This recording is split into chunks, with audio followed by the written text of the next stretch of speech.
Thank you very much. You are the hope and future of our nation, and we return our heartfelt gratefulness to the Almighty God for making the scene a reality in our beloved country, the Gambia. This is a graduation that just could not happen as the university was caught in a turbulent period of upheavals and internal strife. The university administration apologizes sincerely, wholeheartedly, and deeply to our graduates, parents, and sponsors. I know many of you doubted whether your children have actually graduated as the graduation date kept on shifting. However, today I know there was a reason for the delay. You, the graduates, the graduating class of 2011 are indeed very special. Can't you tell by this wonderful edifice?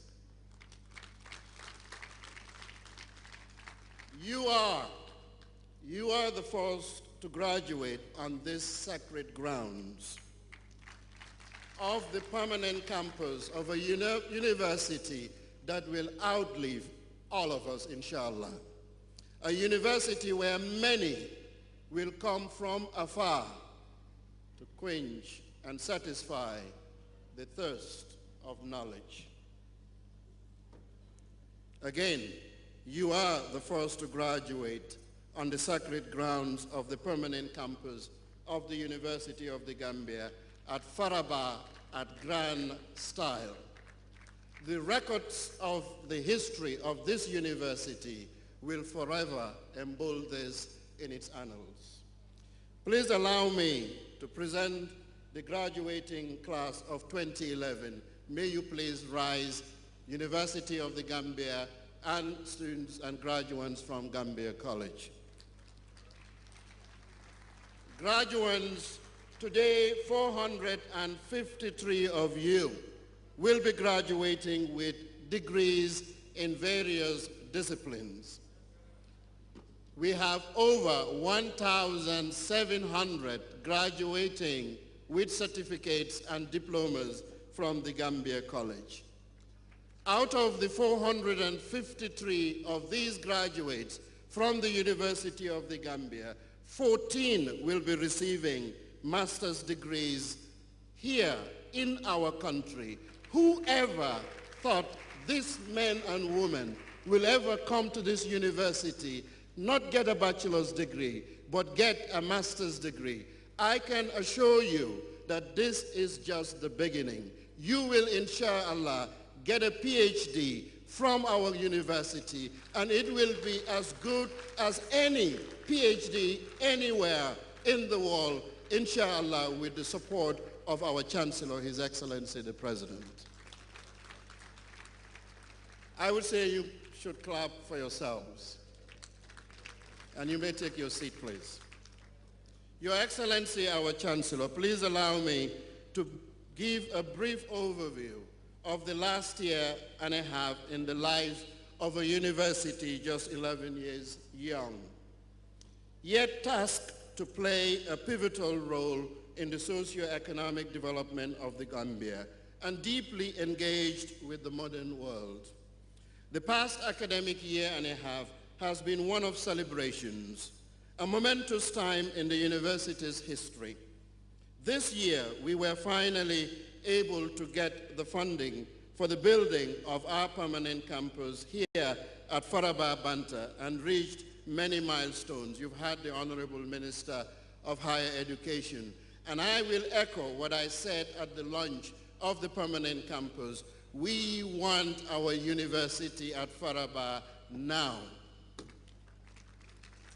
The 2010-2011 academic year was also one of transformative discoveries and ideas, and a time to reflect on what has made our tremendous achievements within a decade possible.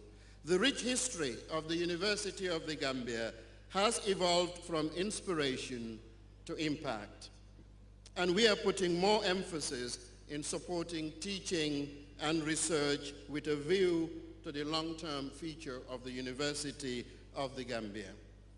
UTG is fully cognizant that world-changing discoveries and ideas have to be nurtured and is aware of the expectations placed on her to be a developmental university, fully engaged in innovations and coming up with solutions to the socio-economic problems facing most countries in Africa and beyond. I will now give you a very quick update on the Faraba Banta Permanent Campus and the University Village. The government of the Gambia, as has been alluded earlier, has received funding with several millions of dollars, or billions of dollars, if you convert the millions that the minister have expressed earlier, over $53 million for the construction of the first phase of the University of the Gambia Permanent Campus. Most people think that what you see behind us is the University of the Gambia. I want to put the record straight. This is not the University of the Gambia. This is the University Village. The University of the Gambia, it is yet to be constructed, and when it is constructed, you will be amazed many folds. I want to take the opportunity to thank our donor partners who made it possible.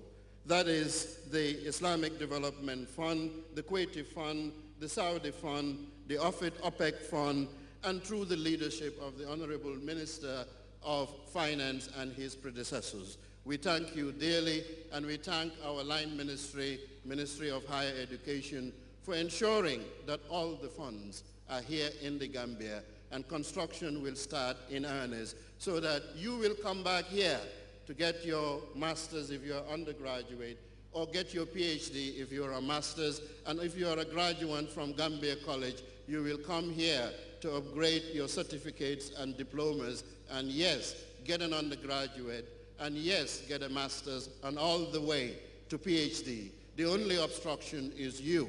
You work hard. This university will provide the space for you to optimize your potential.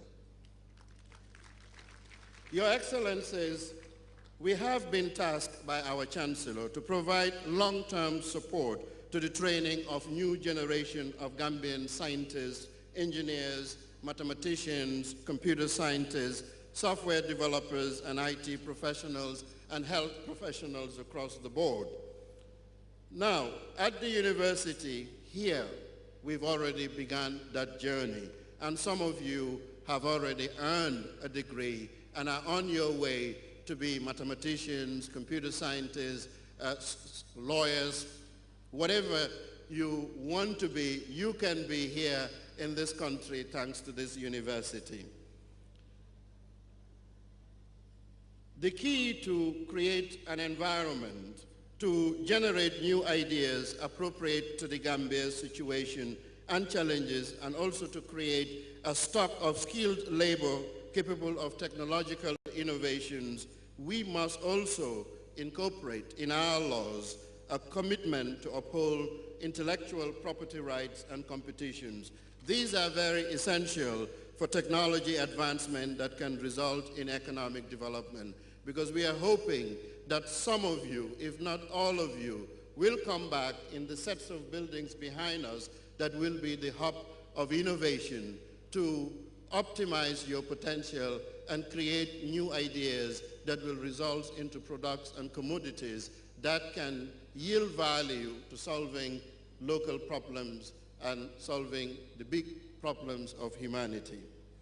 Your Excellencies, distinguished graduates, the President has alerted Gambians through the declaration of 2012 as a year of science, technology, and innovation that yes, software, and innovation are keys to modern-day economic architectures. Reforms must include these, which should be built into national agendas and strategies by ensuring their success in academic institutions as a prudent approach to economic reforms. Nations that take software and innovation serious.